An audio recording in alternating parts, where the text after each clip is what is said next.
День 30 августа 1995 года в новейшей истории нашей республики ознаменовался важнейшим событием – рождением Конституции независимого Казахстана.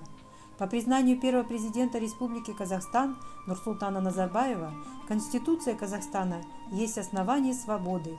Так, Конституция дала народу в Казахстане самое главное – право выбора.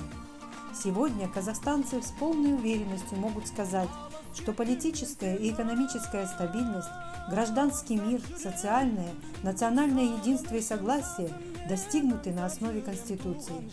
Наша Конституция содержит 98 статей, из них 30 статей посвящены правам и свободам граждан. То есть в этом плане наша Конституция является уникальным документом. Уже в первой статье Конституции закреплено, что Казахстан утверждает себя демократическим, правовым, социальным и светским государством, высшими ценностями которого является человек, его жизнь, права и свободы. Наша Конституция дает гарантию бесспорного развития государства и общества, вселяет надежду гражданам страны, воспитывает патриотические чувства к своей родине, создает культуру соблюдения закона и уважения к правам человека. Поздравляю с Днем Конституции! Қасиетіңді қашанда балаң білген туған жер.